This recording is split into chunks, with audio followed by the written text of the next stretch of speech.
Amiche e amici di Officina Mediterranea, buonasera, benvenuti alla puntata numero 38 della Poesia e Musica, la musica è poesia. Questa sera abbiamo una graditissima ospite, la poetessa e non solo, Elisabetta Pamela Petrolati. Ciao Elisabetta, benvenuta. Ciao, grazie Gabriella, un saluto a te, a Donato e a tutti coloro che ci ascoltano, grazie. Grazie a te. Allora, noi, prima di, passare alla sigla, ricordiamo che, siete tutti benvenuti ad iscrivervi, ad Officina Mediterranea. Vi potete rivolgere sia, alla mail che viene sempre in sovrimpressione nelle nostre pagine Facebook, oppure potete anche, donare il 5 per 1000, Officina Mediterranea APS, dona il tuo 5 per 1000 961 04 35 0762. Vi potete anche riferire alle varie officine mediterranee regionali che troverete sulle pagine Facebook. Detto questo, un momento di sigla e poi ci ritroviamo qui a conversare con Elisabetta Pamela Petrolati. A tra poco.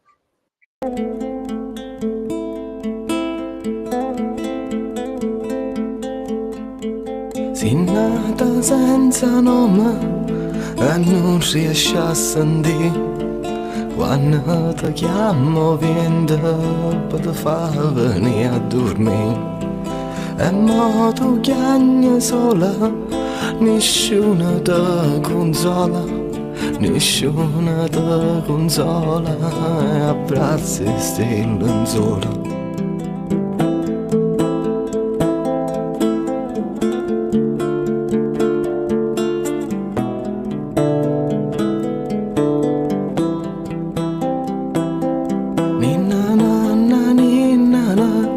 Ninna nanna resto io me che ti scorrere in la cuore quando non riesci a dormire.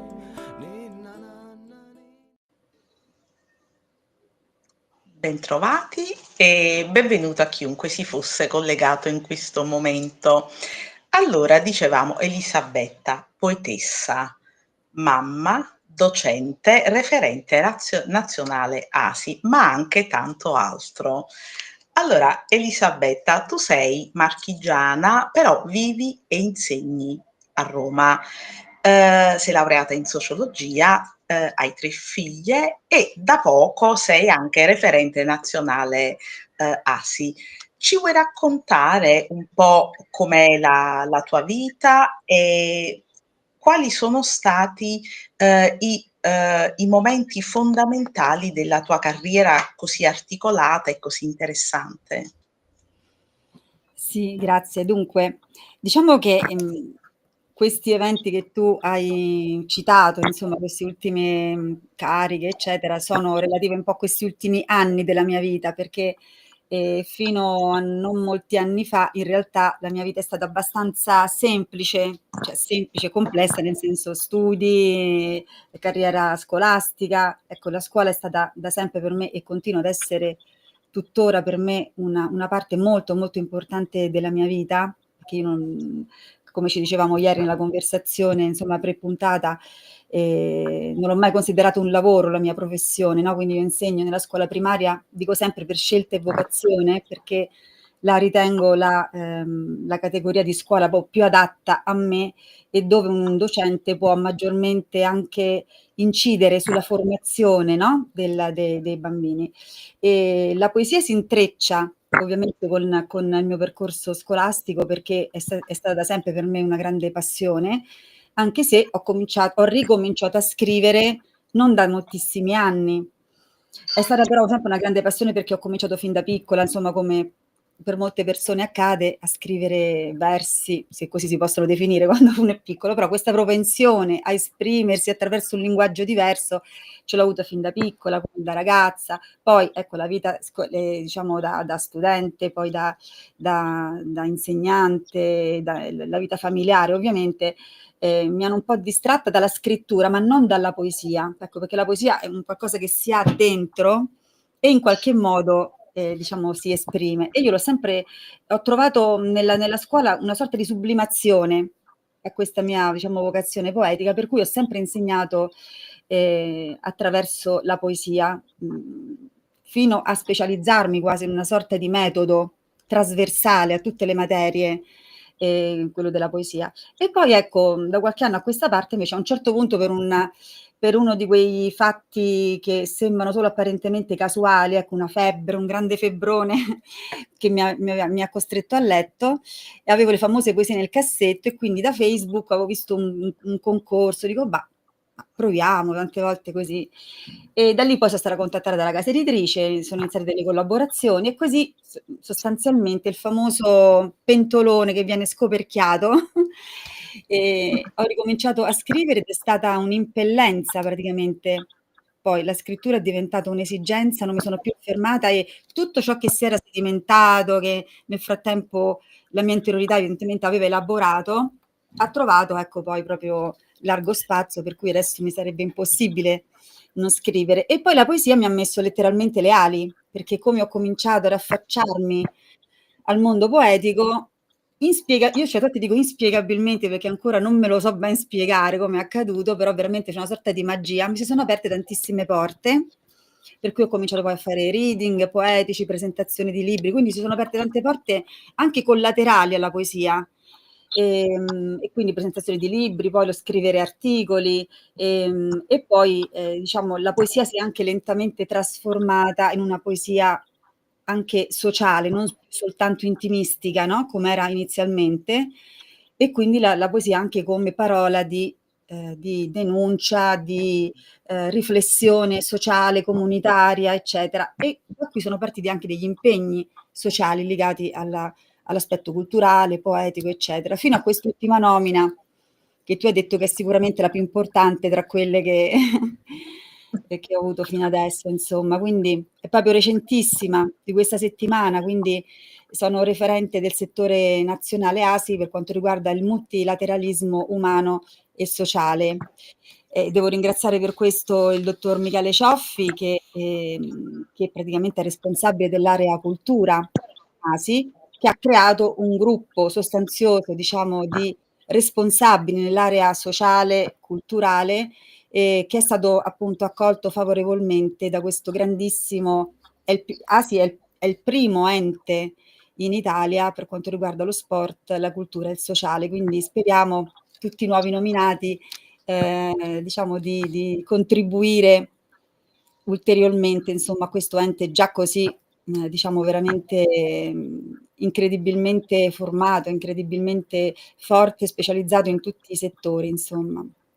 Il presidente Claudio Barbaro, il vicepresidente Emilio Minunzio, ecco, sono persone veramente eccezionali, quel poco io ho potuto ancora vedere, spero appunto che nella collaborazione poi di approfondire ancora di più la loro conoscenza e di meritare, spero di meritare questa carica che veramente mi copre di una grandissima responsabilità, ecco. Certo. Allora quindi, possiamo dire che la tua poesia è stato un po' come un tesoro archeologico, al buio per un tempo necessario per poi emergere, carico però nel frattempo di tanti significati, di tanto vissuto, che poi ha reso la ripresa più intensa, più ricca, più varia. Tanto è vero che poi da una poesia intima, si spazia ad una poesia un po' più universale, se vogliamo dire. Non a caso le tue, poesie sono state tradotte in arabo, ma anche in romeno. Ecco, questo ieri, non ce lo siamo dette a telefono, però anche in romeno. Quindi Sì, che sì. cosa significa questo per te? Cioè, vedere che i tuoi versi sono attenzionati così tanto da essere stati Sì, tradotti sì, per poi anche ecco, per quanto riguarda la Romania, il professor Stefan Damian mi ha fatto proprio questo regalo perché, insomma, ci eravamo conosciuti nell'ambito di una puntata del programma Egittora, della rubrica Poesia e letteratura, dove io, diciamo, sono una collaboratrice, ma sostanzialmente leggo i testi. E lui si era interessato alla mia poesia perché aveva letto delle mie poesie, quindi mi aveva chiesto di mandargli per 2 volte, insomma, sono stati pubblicati su delle riviste importantissime in Romania. Sì, sì, sì. Sì, questo è E stato pure quindi, un grande dono. tu ti auguri che siano tradotte anche in altre lingue? Qual è la cultura che al momento, risveglia la tua attenzione, la tua sensibilità? Ma al momento, ecco, io sono orientata, diciamo, al mondo arabo perché mi interesso dei paesi, diciamo, per quello che posso, ed è per questo appunto che spero in Asia di avere anche più capacità, no, pratiche Sì, anche perché sì, sappiamo che comunque non è semplice organizzare eventi se non si hanno anche, diciamo, se non si ha alle spalle un'associazione, degli sponsor, eccetera. Quindi spero di avere capacità per dare ancora più voce a quei paesi che purtroppo sono in difficoltà, alle guerre dimenticate. Quindi ecco sì. la mia scelta anche, diciamo, del Medio Oriente è legata a questi paesi, oltre alla Palestina che diciamo in primis, anche in seguito al viaggio che ho fatto nel 2023, insomma, e proprio in Palestina è una, diciamo, sta capolista dei miei impegni, però anche il Sudan, il Libano, la Siria, tutti questi paesi, l'Armenia, ecco, dare voce a chi non ha voce. È Quindi un la poesia, tipico dei poeti sensibili. sì, sì, sì, ecco, al momento diciamo mi fa piacere che siano tradotte in arabo e che in quei paesi magari che soffrono ci possa essere una sorta di sollievo, ma anche di, spero appunto in futuro, di collaborazione magari con gli artisti, ci sono molti poeti la poesia sostiene molto le persone che soffrono. Ecco, proprio l'altra Certamente. sera sono stata a un evento, no, Le poesie di Gaza, è stato pubblicato un libro ultimamente, anche quasi in punto di morte, veramente la poesia diventa un'ancora per l'anima, no? Per non cadere nella disperazione Sì, totale sì. e quindi ha veramente un potere. Io dico sempre che la poesia, la reputo alla stessa stregua dell'amore come forza. Non Assolutamente. scrivere solo poesie, perché uno può anche scrivere poesie però non essere un poeta, no? Io dico sempre, uno può essere bravissimo a scrivere, però la poesia è un'altra cosa. La poesia è proprio un'energia che trasforma Potente, e che potente. costringe, per esempio, chi scrive dovrebbe non costringere, però la poesia diventa anche, le parole diventano azione, cioè ti costringono a una coerenza che molti non hanno, perché io nell'ambiente poetico lo vedo purtroppo, alcuni scrivono delle cose bellissime, poi nella vita non è che siano poi così sensibili, così attenti alla donna, ai poveri, alle guerre, poi Sono di diciamo che circostanza, ecco. sì, sono proprio di circostanza, poi ci sono invece persone che la mettono veramente in pratica e che sono coerenti, armonici con quello che scrivono, con quello che pensano e con Quindi è quello un che fanno, con sentire quello che è un sentire, è anche un essere. autentico, È anche un essere. autentico. È anche un Certo. essere. Io nella scuola la utilizzo proprio per questo e molti bambini sono trasformati quando percepiscono il loro mondo interiore, per esempio, Mh-mh. attraverso l'utilizzo della poesia, che molte volte a loro arriva dall'esterno, studiamo la poesia di quest'autore per le varie occasioni, quando invece si lavora e per la produzione anche personale, attingendo ovviamente dall'antologia poetica, no? Quindi dalla letteratura, il bambino scopre anche la propria interiorità, le parole che Certo. vengono da se stesso, scopre se stesso e si scopre, cioè, oddio, ma io sono anche questo. E tu vedi proprio gli occhi trasformarsi, no? Quindi rende proprio più sensibile la poesia e vanno educati i bambini da piccoli, perché poi da adulti purtroppo siamo molto strutturati, è difficile poi Già, siamo meno trascinare plastici. l'animo così. Sì. Sì, la poesia è trasformativa, chiaramente un cervello infantile è molto più plastico, quindi è anche molto più sensibile. Allora, ci sono già 2 domande. Allora, una, ecco, Donato Rinaldi: la poesia è più uno strumento di introspezione personale o un mezzo per parlare al mondo? Tutte e 2 le cose. Tutte e 2 le cose, inevitabilmente. C'è la poesia introspettiva, c'è la poesia d'amore, non dimentichiamoci che la poesia non deve perdere il suo contatto con l'amore ovviamente, però c'è anche una poesia appunto rivolta al mondo, una poesia nella quale tutti possono in qualche modo rispecchiarsi, no, ecco una poesia Certo. che esca un po' dall'io Universale. personale, universale, sì, in cui tutti possono poi rivedersi, trovare qualcosa di sé. Trovarsi, certo, sentirsi anche accolti a volte. La poesia a volte accoglie, conforta.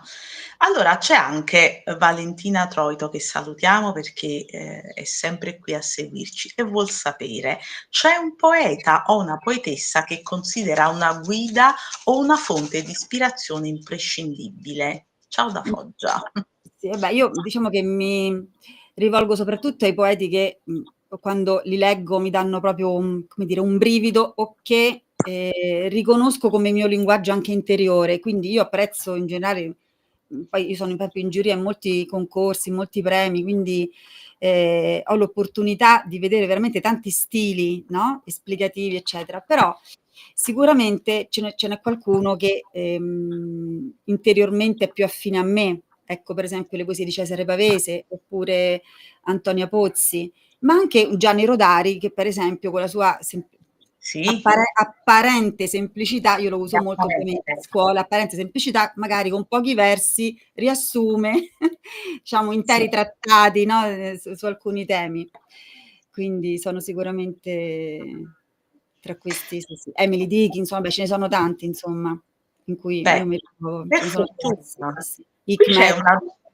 una domanda, importante perché, la c'è la poesia che racconta i fatti storici, magari con un sottofondo musicale giusto. Ecco, sicuramente qualche poesia da leggere, non so, penso che ci sia un sottofondo musicale giusto, credo non saprei, dovrei chiedere un attimino Non ci siamo alla attrezzati regia. per questo. Ma sono molto appassionati i nostri amici, quindi coniugano la bellezza della musica e poesia. Del resto, poi il format è questo: poesia e musica, musica e poesia, È quindi anche le. giusto. Poi Beh, poi c'è. la poesia si sposa incredibilmente ovviamente, Assolutamente, sia con assolutamente. l'arte Quante pittorica poesie. sia con la musica, assolutamente. L'accompagnamento musicale poi dipende, perché alcune persone preferiscono per esempio l'ascolto di una poesia senza sottofondo Assoluta, musicale, pura. assolutamente personale la cosa. Magari c'è invece chi lo preferisce con un giusto accompagnamento, valorizza la lettura, l'ascolto. Esatto.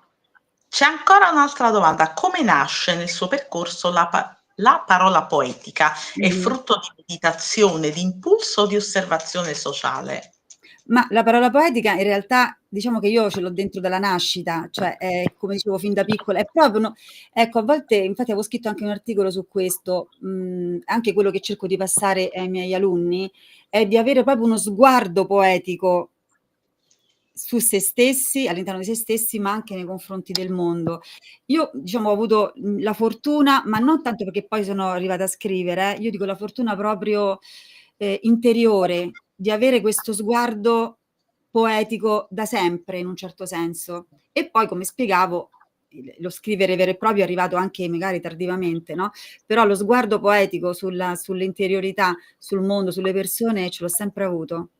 È Sì, uno sguardo interiore, non so come spiegarlo. A volte mi ma vengono fuori sì, a volte infatti, poi quando ho ricominciato a scrivere dico: "Mamma mia quante me ne sono perse", perché a volte magari guardando qualcosa mi venivano i versi, le cose, e poi magari non le scrivevo, no, e quindi mentre scrivevo volano. qualcosa usciva fuori già la parola poetica. Sì. Ecco, allora c'è ancora un'altra domanda. Jenny Astolfi, che anche ci segue sempre: se dovesse racchiudere la sua visione del mondo in un verso o in un'immagine poetica, quale sceglierebbe? Ah, La mia visione del mondo, oddio dipende in il questo momento, certo, certo in questo momento storico non è che vengono delle visioni allora io posso molto. dire il mondo che vorrei, ecco la poesia ti spinge sempre ad andare oltre il contingente, no, e quindi ad avere una visione del mondo che è ovviamente di consapevolezza di quello che accade, la consapevolezza del presente, però ovviamente sempre con uno sguardo di speranza, no, uno sguardo bello. Quindi io lo vedo, il mio mondo è un ruscello con un prato, con una vegetazione anche selvaggia, piante di rose, animali che vivono in armonia. Questo sarebbe il mio mondo poetico. Magari. Un giorno Allora, ieri mi hai raccontato di questo tuo importante viaggio nel 2023 sì. e lo vuoi condividere anche con i nostri amici?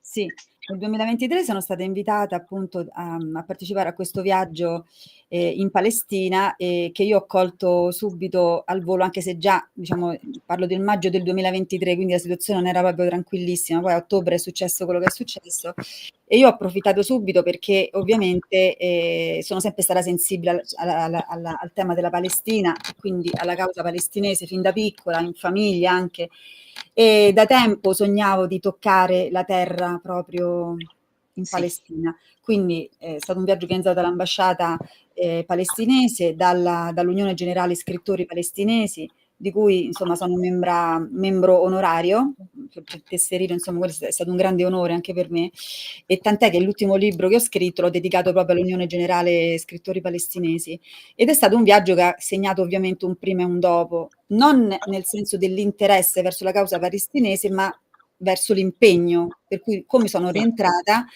ovviamente ho cominciato a organizzare eventi dedicati, perché ho capito proprio bene, stando lì, diciamo, si percepiscono ovviamente anche com'era la vita anche prima del 7 ottobre, una vita impossibile, una quotidianità che per noi è impensabile, impensabile.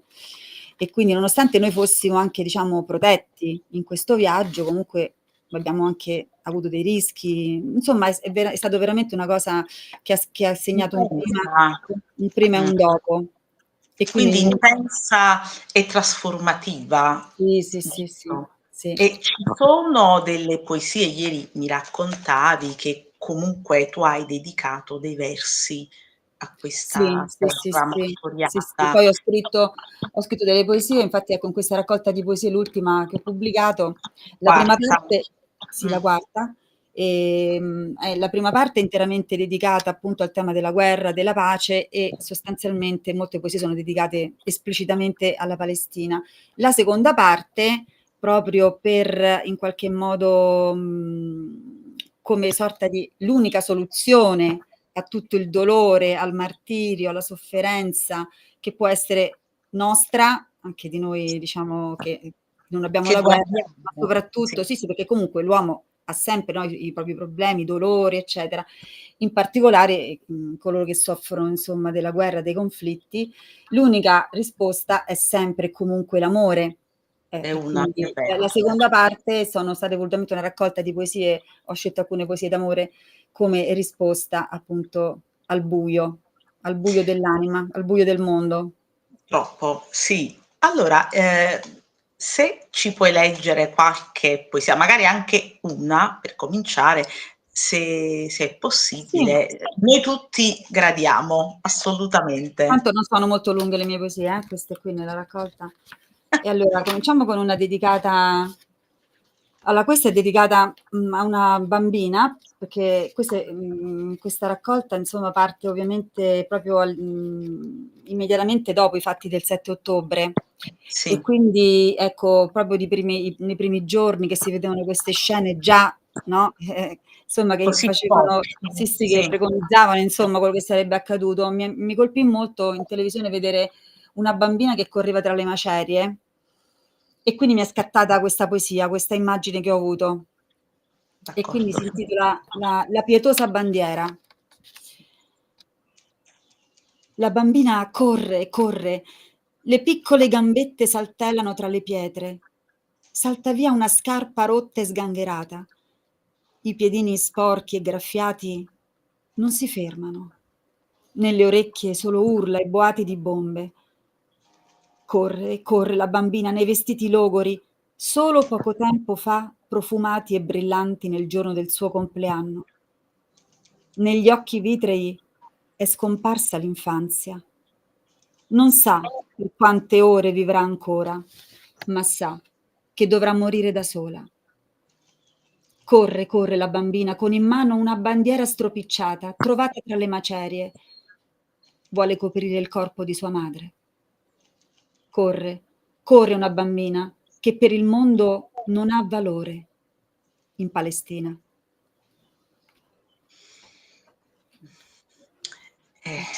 Eh, è molto intensa. E poi, chiaramente il contenuto adesso cerco un attimo di perché è forte, leggere di una bambina che vuol coprire il Sì, corpo di una madre, da madre mi colpisce molto. Allora magari, ecco, ti faccio intanto i complimenti così prendiamo un po' fiato. È una poesia dove sei molto descrittiva, sembra un quadro, e poi sono coinvolti tutti i sensi, quindi il rumore, il profumo, la trovo completa e chiaramente io non sono un'esperta, è come se dessi un commento su una poesia come docente, quindi Grazie. ecco, Beh, comunque non sono una critica, sia chiaro. Cioè, leggendo, ascoltando questa poesia, sono invogliata a comprarne il libro, ad esempio. E invece una poesia d'amore un po' più, come dire, un po' più più leggera. serena, Andiamo, serena, andiamo su. serena. Sì, questa va bene, leggo questa che è un po' sensuale, cioè cambiamo completamente Va scenario. bene, va bene. Cambiamo completamente scenario. Sì. E quindi questa si intitola Una notte almeno. Non distogliere lo sguardo dalla mia maniera e dal mio ardire. Stanotte le mie mani sono sul tuo volto e il mio collo ti chiama pulsante. Gira, gira la gonna, sospese sono le promesse. Con il rosso foulard cingimi la vita e attirami a te. Fai volteggiare pizzi e tango, fai gonfiare le nostre bocche vermiglie e calde. Stanotte si è fatta a tempo della luna piena, dei lupi sulle colline, dei fuochi spettinati che sciolgono capelli nell'aria notturna.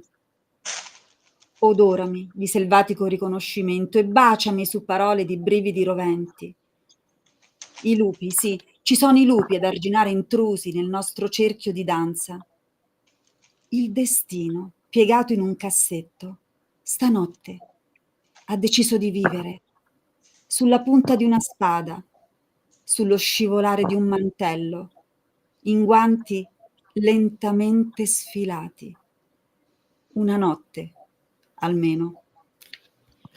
Questa è un'elegante seduzione, questi guanti lentamente sfilati, il guanto è un qualcosa di un po' di antico e lentamente Ha sfilato e di vinto, ha vinto molto, un molto premio, elegante. ha vinto un premio al premio appunto Michelangelo Buonarroti, quindi sono stata molto contenta perché insomma bisogna diciamo toccare la sensibilità poi di chi legge le poesie, ognuno poi è orientato, no, a dei gusti personali, quindi Allora, mi viene in mente, ascoltando le tue poesie, sei appassionata di musica, di ballo, perché ricorre questo, hai menzionato il tango, quindi mi sì, dà sì, il l'impressione. tango, sì, ballo il tango, anche se adesso non ho più tempo, non ho più molto tempo di andare, purtroppo con tutti gli impegni, però sì, mi piace molto il tango, prima ballavo salsa, mi piace molto ballare, sì, qualsiasi ballo, fosse per me li farei tutti, ballo medievale, ballo country, cioè li farei tutti, solo che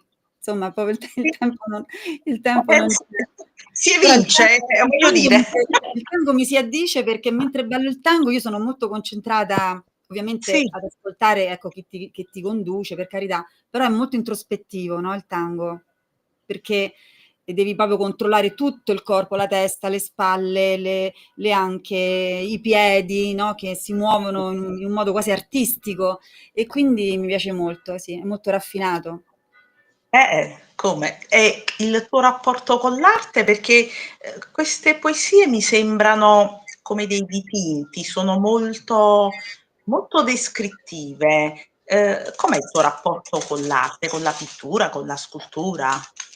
Beh, a me piace anche molto dipingere, disegnare, quella pure è una cosa che ho abbandonato, però è una cosa che mi piaceva molto, però per esempio lavoro andando alle mostre, quindi molto spesso, anzi negli eventi, a volte cerco di unire musica, pittura, quindi, cioè, invitando artisti ovviamente che dipingono, poesia, l'arte tutta, insomma, è collegata e sono tutti linguaggi universali e quando si incontrano, quando si intrecciano, ovviamente accade proprio una Una suggestione magia. magica, sì. Cioè proprio l'universo è in armonia. Allora, hai ricevuto un complimento, credo importante, dal dottor Cioffi, che ti reputa una persona molto leale, e quindi l'ho letto prima, e quindi lui è sicuro che questa carica, ecco, per me, per tutta Asi nazionale, rappresenta una risorsa straordinaria. Ecco, quindi è Questo io ringrazio della fiducia, ma ovviamente mi sento molto responsabile. Ho un grande senso di responsabilità, mi rendo conto, quindi spero di essere all'altezza Ma della penso fiducia. proprio di sì. Poi ci sono anche altre 2 domande. Io poi chiaramente anche io avevo le mie ed ero molto impegnata, però i nostri amici sono molto, molto motivati. Ecco, il suo sguardo da poetessa come influenza il modo in cui affronta le problematiche sociali e diplomatiche?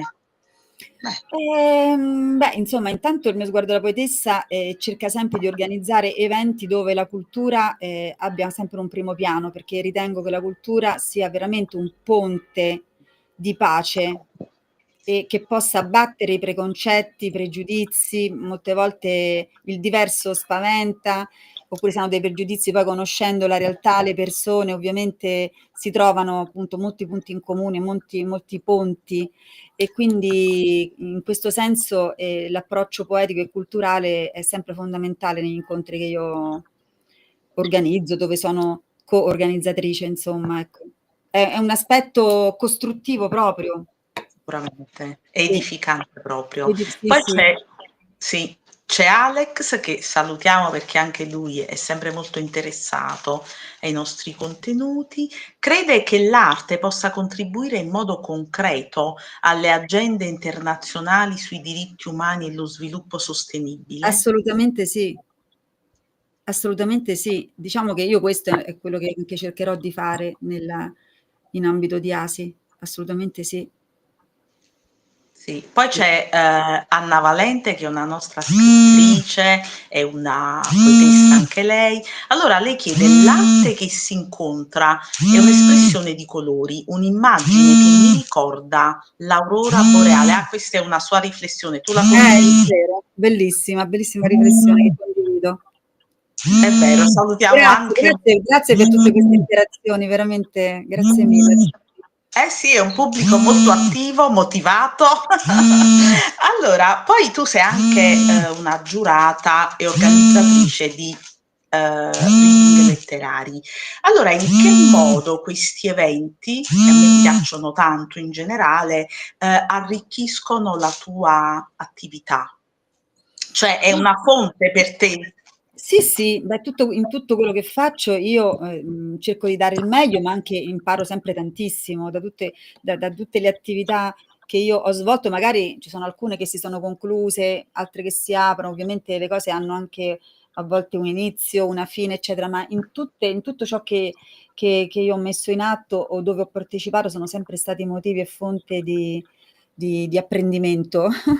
Come a scuola, tra l'altro uno insegna, però io mi rendo conto, appunto, penso che tu condividi questa cosa, noi impariamo tantissimo, riceviamo tantissimo, no, dagli alunni, per cui andare, avere e un crescere continuamente, e quindi da tutti gli eventi, da tutte le esperienze che io intraprendo imparo sempre tantissimo, cerco di imparare tantissimo e quindi dare sempre meglio la volta successiva.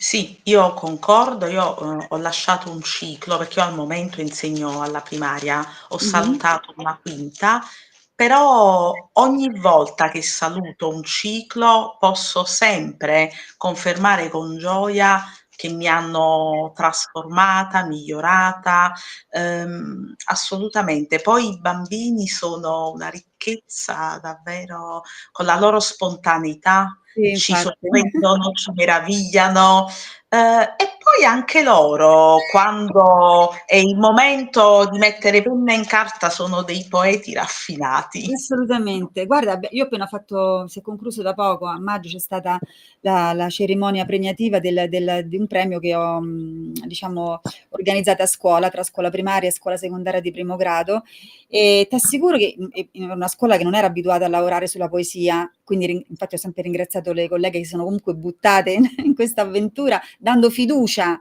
agli alunni che hanno scritto delle cose meravigliose. Tant'è che il presidente onorario, che è un mio amico, ma una persona straordinariamente preparata, è rimasto diciamo veramente piacevolmente sorpreso perché ha letto le poesie e chi sta un po' fuori dal mondo della scuola non ha percezione, no, di ciò che avviene a scuola e del mondo dei bambini, no, perché i bambini invece sono una ricchezza oltre alle problematiche che portano, ma insomma quelle purtroppo derivano dalla famiglia, dalla società, eccetera, ma hanno un mondo veramente interiore, hanno anche tanti carismi, no, che se ben diciamo stimolati escono fuori già in tenera età e quindi riescono a fare delle cose poi straordinarie. Io concordo, io insegno matematica e, li ho fatti esercitare con il conteggio delle sillabe, ma anche, poesie proprio sulla matematica, poesie sui numeri. È veramente stato sorprendente il Brava, risultato. bravissima. Anch'io quando ho insegnato matematica, un ciclo, insegnavo sia italiano che matematica, comunque approcciavo sempre con la poesia anche in matematica. La matematica del resto fa parte della metrica anche, no, del testo Certo, poetico, si quindi la conta. matematica sì, sì, la matematica Gli comunque mostra endecasillabi si contano, esatto, esatto.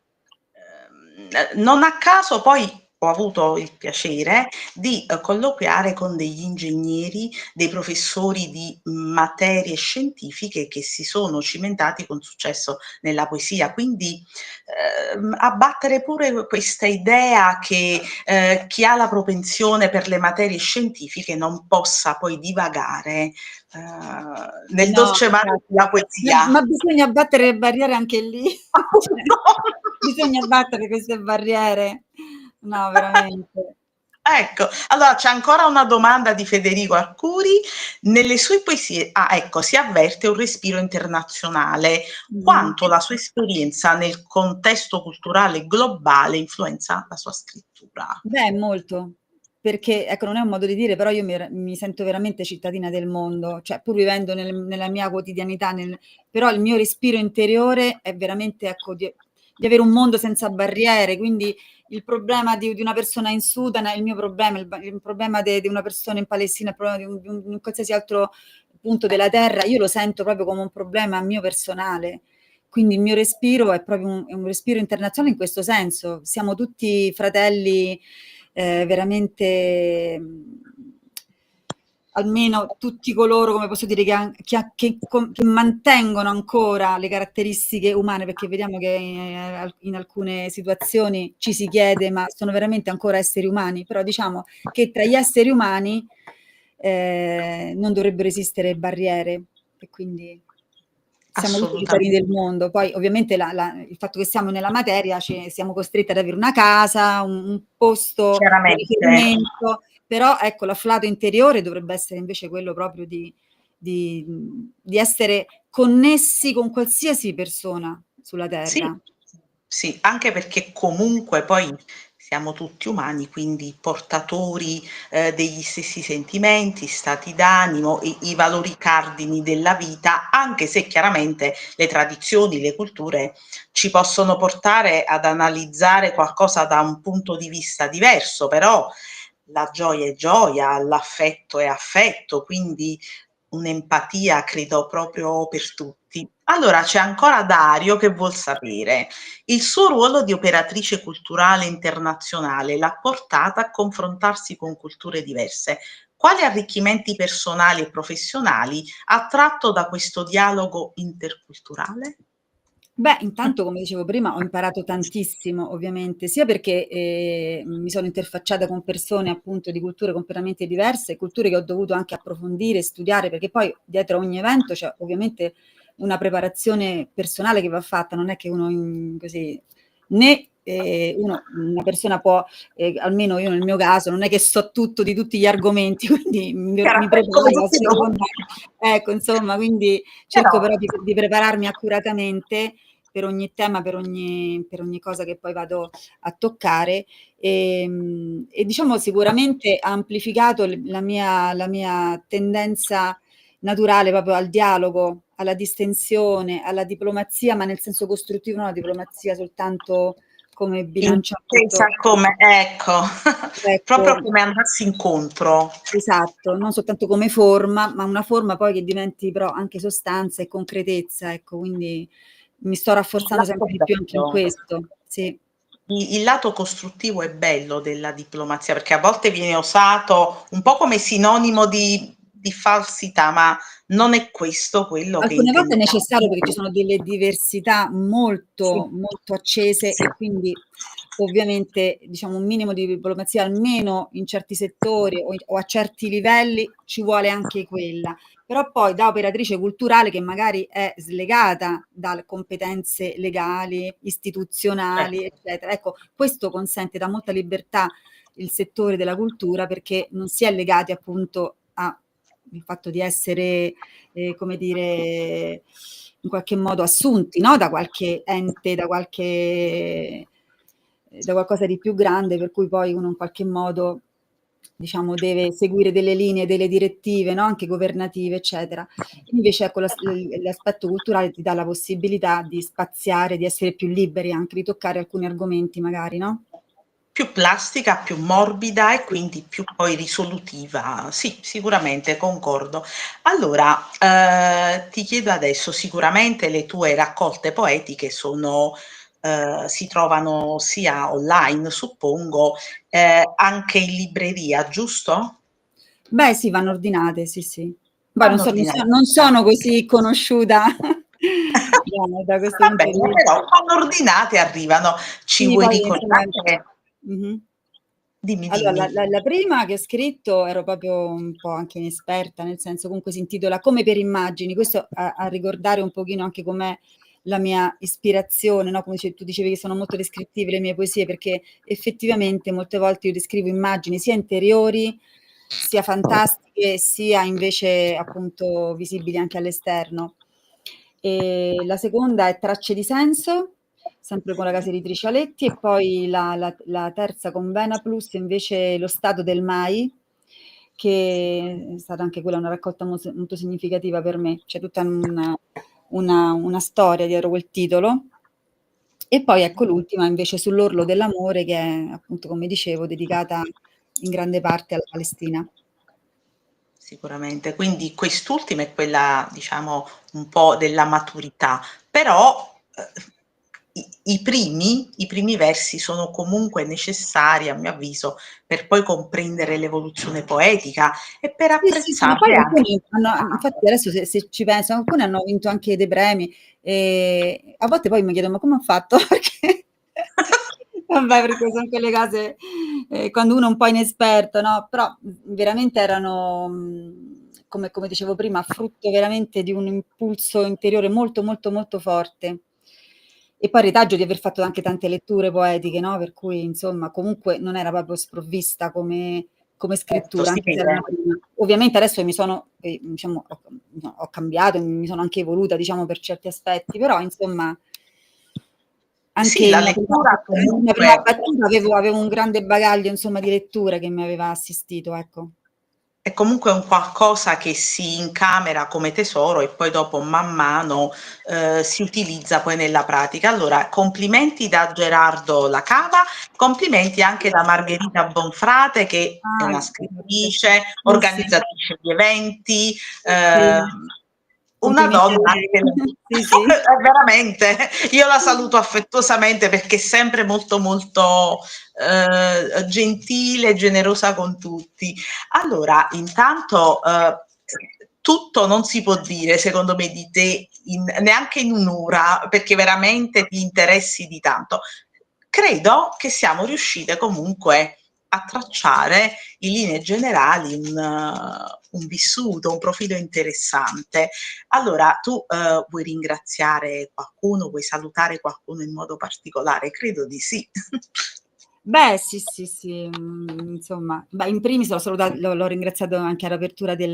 della puntata, il dottor Cioffi, che ovviamente mi ha dato molta fiducia e quindi in primis a lui e poi ringraziamenti in generale, tutte le persone che mi vogliono bene, che mi sostengono, che sono sincere con me, ecco, perché poi nel corso dell'esperienza ovviamente non sempre si hanno delle appunto delle esperienze positive, no, invece poi ecco quelle poche persone veramente sincere che ti vogliono bene, sono veramente preziose. Quindi ho delle amiche carissime, le mie figlie, quelle che mi sostengono proprio nella vita e che mi consentono poi di poter essere quello che sono anche all'esterno, insomma.